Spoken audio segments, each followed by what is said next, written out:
There's no doubting that all of us can testify to the fact that the spiritual journey is one of purification,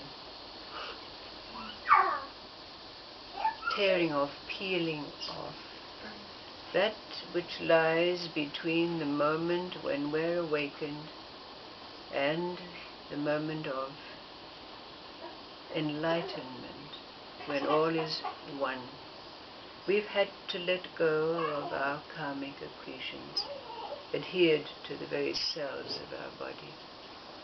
And we've also had to let go the conditioning of our mind.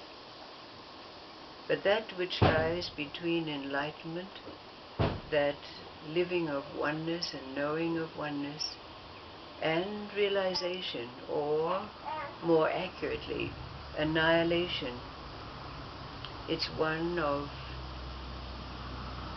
letting go, destructuring the very infrastructure of mind itself. In the end, we have that saying that was so often repeated by Divine Mother: no mind is God's mind, whatever that means. The other day, a very important story was told. So if you've heard it before, listen well. It has great meaning for us. It's the sword that's been used over all of these years. All of the stories that have been told are not for the purpose of edification. They have and will always be for the purpose of destructuring, from taking away the very foundations of what it was that was now the building blocks of mind. Where are you in this destructuring?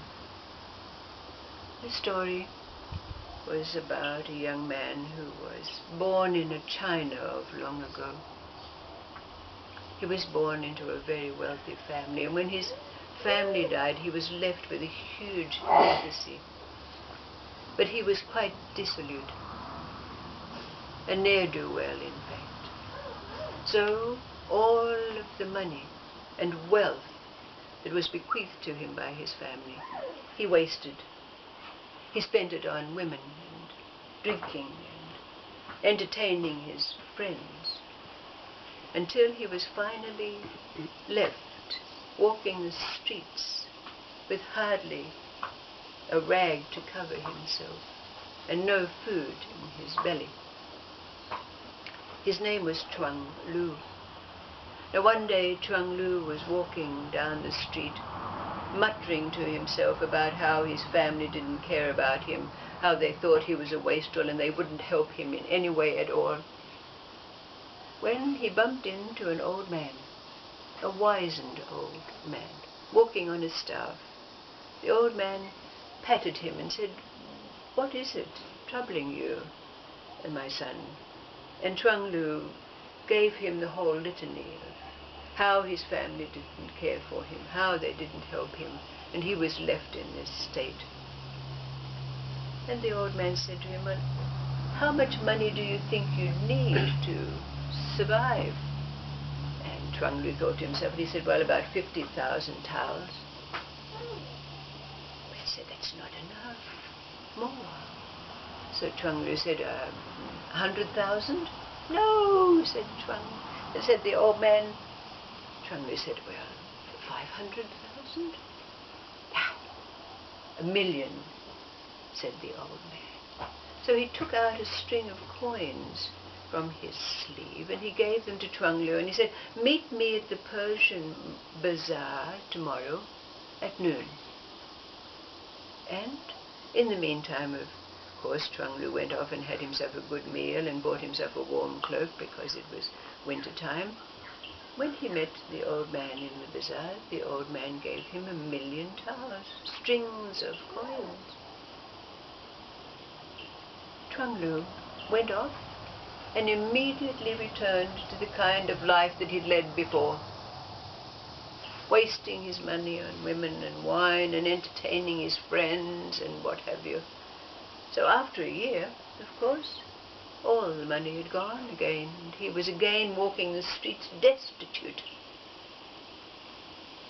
But again, he bumped into the old man. The old man said, "I didn't expect to see you in this state once again. How much money do you need this time?" Chuang Lu was embarrassed. He didn't dare look at the old man. But the old man said, "Oh, meet me in the Persian Bazaar this afternoon." This time the old man gave him 3 million. But the same thing happened. He wasted it all. In 2 years it was gone. There he was, wearing rags again, barefoot, walking down the road, hungry.